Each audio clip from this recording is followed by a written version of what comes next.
안녕하세요. 시원이 함께하는 성경 공부에 오신 것을 환영합니다. 이번 시간에는 지난 시간에 이어서 마태복음 20강 2부를 시작하도록 하겠습니다.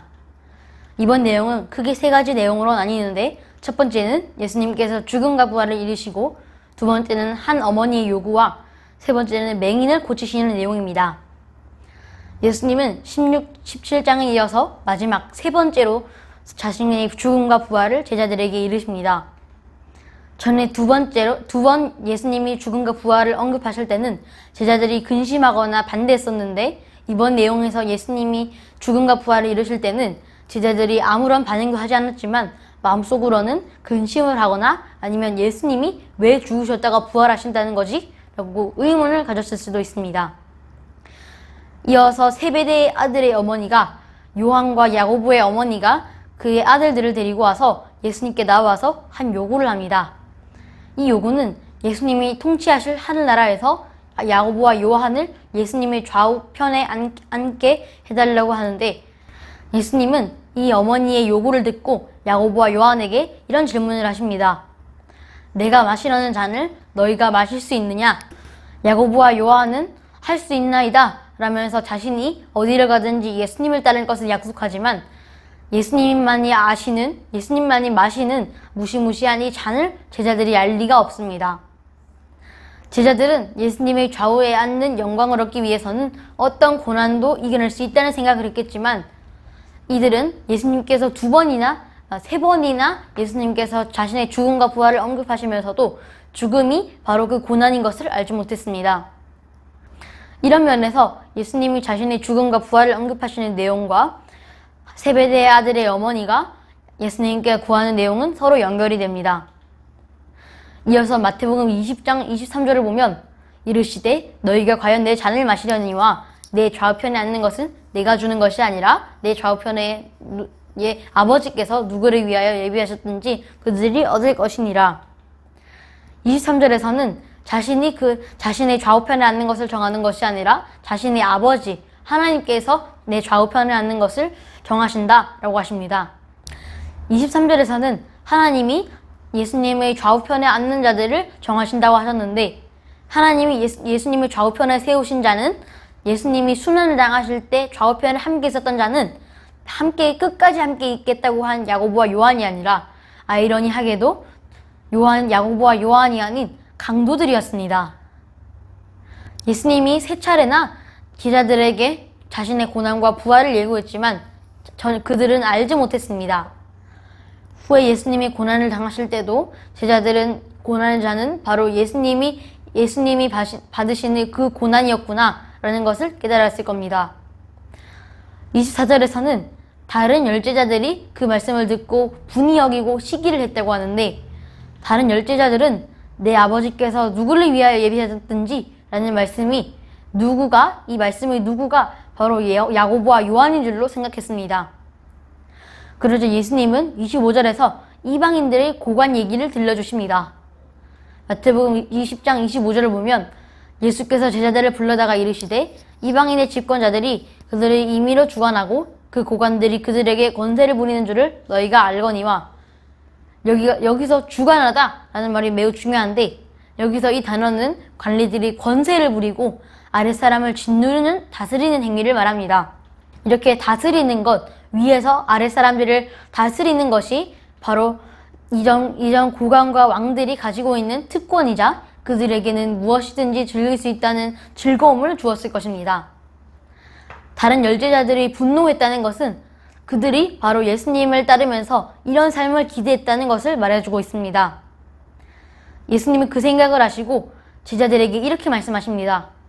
26절을 읽으면, 너희 중에는 그렇지 않아야 하나니 너희 중에 누구든지 크고자 하는 자는 너희를 섬기는 자가 되고, 27절도 보면 너희 중에 누구든지 으뜸이 되고자 하는 자는 너희의 종이 되어야 하리라. 25절에서 26, 27절은 크고자 하는 자는 작아져야 하고 으뜸이 되고자 하는 종이 되어야 한다 라는 역설의 말씀을 말씀해 주시는데, 이 말씀은 예수님이 오신 이유와도 같습니다. 예수님은 만왕의 왕이자 근본 하나님의 본체로 오셨지만 섬김을 받기 마땅하지만 섬기기 위해서 오셨고 우리를 위해서 자기 목숨을 많은 사람들을 대속물로 주기 위해서 오셨습니다. 이 말씀은 마태복음 20장 28절에서 나오는 말씀인데 여기서 대속물은 많은 사람들을 대신하는 개념입니다. 원래는 죄를 지은 죄인들이 우리들이 예수님께서 받아야 하는 그 심판과 고난을 받아야 하지만 대속의 개념으로 대신한다는 개념으로 예수님께서 아무런 죄를 지으신 예수님께서 이 땅에 오셔서 고난을 받으시고 심판받으셔서 우리를 구원해 주셨습니다. 이사야서 53장 11절에서 12절에서는 여호와의 종은 많은 사람을 의롭게 하고 그들의 죄악을 친히 담당하며 자신의 영혼을 버려 사망에 이르는 등 인간의 추악한 죄들을 메시아이신 예수님이 감당한다고 하는데 이사야 53장에서는 메시아가 대신 죽는다라는 대속의 개념은 없지만 그런 말을 나오지 않지만 속건제라는 단어가 대속의 개념을 대신하고 있습니다. 따라서 예수님의 대속을 위해 지불하는 목숨은 이사야서 53장에 나오는 속건제와 같은 의미이고 이사야서 53장의 주다나 속량, 생명과 목숨 같은 이런 단어들이 모두 예수님이 죄를 짓지 않은 예수님이 우리의 죄를 대신해서 받으신다, 심판을 대신해서 받으신다, 대속한다 라는 의미를 갖고 있습니다. 인자하신 예수님은 수많은 사람들을 대신해서 고난을 받으시고 죽으셔서 그들의 죄값을 대신 받으셨는데 그러므로 죄의 결과이신 심판에서 구원하시고 인자의 대속적인 죽음은 예수님의 사역이 자기 희생적인 섬김이라는 사실을 우리에게 알리고 있습니다. 예수님의 말씀과 경고는 오늘날 이 시대의 교회와 공동체에게 경고를 향하고 있습니다. 예수님의 말씀은 오늘날 우리 교회와 우리 공동체들을 향하고 있습니다. 교회와 공동체의 지도자는 또는 지도자가 아니더라도 예수님처럼 낮아져서 다른 사람들을 섬기는 삶을 살라고 이번 말씀에서 말하고 있었습니다. 이어서 29절에서 34절까지는 두 맹인이 눈이 보이는 치유를 받게 됐는데 예수님은 그 고난의 잔을 마시기 위해서 예루살렘으로 향하던 중 두 명의 맹인을 만나게 됐는데 예수님의 사역은 언제나 자기 희생적인 삶이었고 그런 희생적인 사역이었기 때문에 예수님은 그들의 맹인의 고통을 짊어지시고 그들에게 빛이라는 선물을 선사하십니다. 두 맹인은 예루살렘으로 오던 그 예수님의 일행들이 오신다는 그 소식을 듣고 예수님을 찾아가서 자신의 소원을 말합니다. 30절을 보면 맹인 두 사람이 길가에 앉았다가 예수께 지나가신다함을 듣고 소리질러 이르되 주여 우리를 불쌍히 여기소서 다윗의 자손이여 하는지라. 두 맹인은 예수님의 일행이 예루살렘으로 오던 중 예수님 오신다는 소식을 듣자마자 바로 예수님께 달려가 거리에서 바로 다윗의 아들이여 다윗의 자손이여 나를 불쌍히 여기소서. 여기서 다윗의 자손은 유대인들이 메시아를 표현할 때 가장 선호하고 많이 사용하는 표현입니다.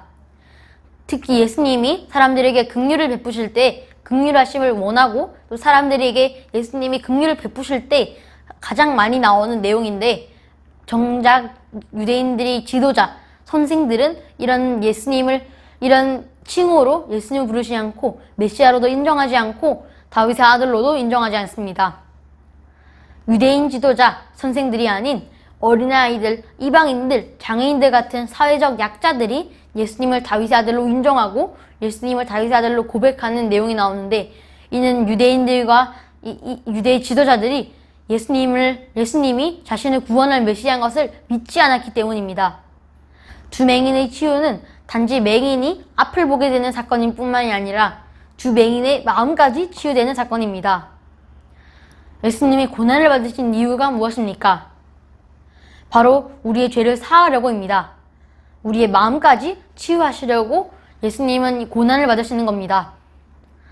예수님께서 이렇게 십자가에서 못 박히셔서 우리의 죄를 대속하시는 이유는 우리의 외적인 것들 뿐만이 아니라 우리의 마음까지도 속까지 전부 다 치유해 주시려고입니다.